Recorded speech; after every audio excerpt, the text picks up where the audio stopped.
Hello दोस्तों, इस lecture में हम काऊ के डाइजेस्टिव सिस्टम को पढ़ने वाले हैं। तो काऊ का डाइजेस्टिव सिस्टम का एक डायग्राम है। अगर क्वेश्चन में कहीं भी क्वेश्चन पेपर में डाइजेस्टिव सिस्टम पूछता है काऊ का, तो आपको ट्राई करना है कि आप digestive system with level diagram जरूर बना लें। तो हमारा डाइजेस्टिव सिस्टम इसमें यहाँ से स्टार्ट होता है और इधर खत्म हो रहा है। तो स्टार्ट करते हैं ईसोफेगस से। ईसोफेगस के पहले सबसे पहले आता है माउथ।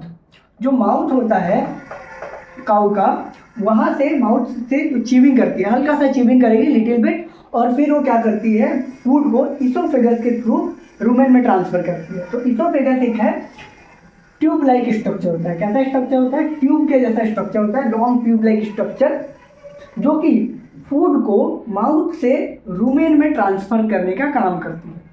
फूड को माउथ से रूमेन में ट्रांसफर करने का काम करती है, बस इसका यही काम है। आपको इसी तरह से एक्सप्लेन करना है। इसके बाद जो फूड है वो रूमेन में आ जाता है। फूड जो है रूमेन में आता है। यहाँ पे जो रूमेन है, रूमेन को आप कैसे डिफाइन करेंगे कि first compartment of stomach of cow. मतलब स्टमक, काऊ के स्टमक में 4 कंपार्टमेंट्स होते हैं। चारों में से सबसे पहला क्या है? रूमेन होता है। और सबसे लार्जेस्ट, सबसे बड़ा कंपार्टमेंट भी कौन सा होता है? रूमेन ही होता है। यहाँ पे फूड के स्टोरेज का काम होता है। जो भी फूड आएगा यहाँ स्टोरेज का काम होगा। और क्या काम होगा? फूड के फर्मेंटेशन का काम होता है। फर्मेंटेशन का काम होता है। जब एक बार रूमेन फुल हो जाता है तो ये क्या करता है, इसको पास कर देता है रेटिकुलम के अंदर। ये रहा हमारा रेटिकुलम। तो इसमें पास करता है। रेटिकुलम क्या करता है? जो रेटिकुलम है वो सबसे पहले तो फिल्टर करने का काम करता है। सबसे पहले क्या करेगा? फूड को फिल्टर करेगा। कैसे करेगा? जैसे देखिए, जो भी मोटे चारे होते हैं या कील होता है, कंकड़ पत्थर होता है, अगर गाय गलती से खा गई, प्लास्टिक्स भी, तो उसको क्या करता है, ये फिल्टर कर देता है, उसको हार्ट तक जाने से रोकता है, उसको आगे डाइजेस्टिव ट्रैक्ट में जाने से रोकता है। तो इस रेटिकुलम का काम है। दूसरा काम क्या है कि ना, ये फूड को पार्शियली डाइजेस्ट करता है। पार्शियली मतलब हल्का सा डाइजेस्ट करता है और कॉर्ड के फॉर्म में, उसको कर्ड के फॉर्म में चेंज कर देता है। कर्ड क्या होता है? देखिए मैं आपको बताता हूँ कर्ड क्या होता है। जो पार्शियली डाइजेस्टेड फूड है ना, ऐसे ऐसे फॉर्मेट में चेंज हो जाता है। ठीक है, पार्शियली डाइजेस्ट फूड को ही हम कर्ड बोलते हैं। तो यहाँ क्या फॉर्मेशन होता है? कर्ड फॉर्मेशन होता है। फिर जब जो गाय है रेस्ट फेज में जाती है, जब वो आराम करने जाती है, तो वे कॉर्ड्स को अपने माउथ में ले आती है। फिर अपने कहाँ लाती है? माउथ में कॉर्ड्स को लाती है, उसको चबाती है, जुगाली करती है, फिर उसको चबाती है, फिर चबा के उसको फिर कहाँ भेजती है? ओमेसम और एबोमेसम में। ओमेसम कहाँ है? ये रहा हमारा ओमेसम। इसमें डायरेक्ट फूड आता है और ओमेसम क्या करता है? फूड को डाइजेस्ट करने का काम करता है। इसमें डाइजेस्ट करने का काम करता है। इसमें क्या होती हैं? ओमेसम के अंदर सिम्बायोटिक बैक्टीरिया होती हैं। सिम्बायोटिक बैक्टीरिया होती हैं जो कि सेल्यूलोज को पचाने का काम करती हैं, सेल्यूलोज को डाइजेस्ट करने का काम करती हैं। ये हमारी ओमेसम। ओमेसम से फिर फूड हमारे एबोमेसम में आता है। जो गाय है उसके एबोमेसम में आएगा। ये जो है लास्ट कंपार्टमेंट है गाय के स्टमक सिस्टम का, डाइजेस्टिव सिस्टम का। इसमें ना जो भी प्रोटीन होता है डाइट के अंदर, उसको अमीनो एसिड में चेंज करने का काम करती है। किसमें काम करती है चेंज करने का? अमीनो एसिड में। अमीनो एसिड में काम करती है चेंज करने का। फिर जो अमीनो एसिड यहाँ पे बनता है वो फिर जाता है हमारे, यहाँ से जाता है इंटेस्टाइन के अंदर। इंटेस्टाइन में गया। अब इंटेस्टाइन ही अमीनो एसिड को, जो भी हमारे न्यूट्रिएंट्स वाटर होते हैं, उसको सोक करती है, डाइजेस्ट करती है, एब्जॉर्ब करती है और फिर इसको न्यूट्रिएंट प्रोवाइड होता है। तो ये रहा हमारा गाय का डाइजेस्टिव सिस्टम। इसको मैं अच्छे से थोड़ा सा, जो भी 4 कंपार्टमेंट्स हैं उनके मैं डिफरेंसेस और उस चीज़ को बता देता हूँ अभी।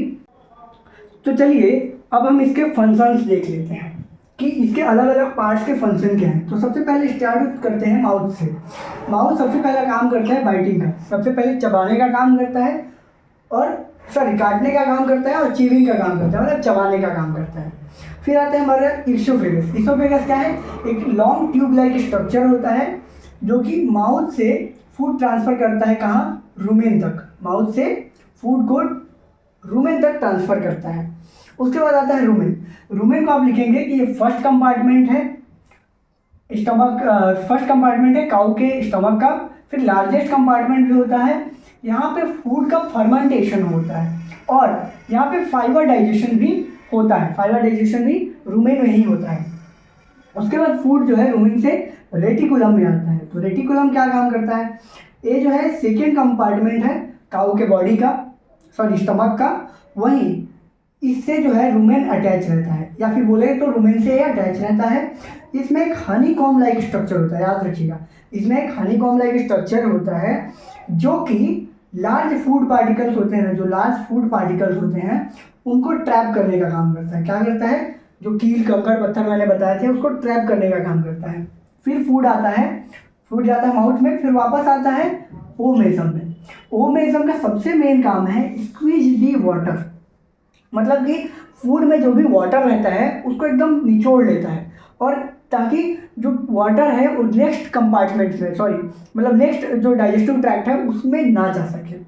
एक फिल्टर का भी काम करता है। और यहाँ सिम्बायोटिक बैक्टीरियाज होते हैं जो कि जो भी सेल्यूलोज होता है उसको पचाने का काम करते हैं। फिर आता है एबोमेसम। एबोमेसम में भी सिम्बायोटिक बैक्टीरियाज पाए जाते हैं, यहाँ भी डाइजेशन अच्छे से होता है।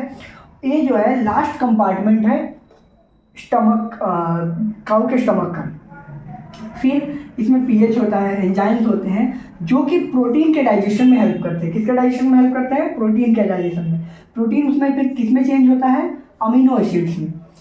फिर जो अमीनो एसिड में प्रोटीन चेंज होता है, फिर ये आता है स्मॉल इंटेस्टाइन में।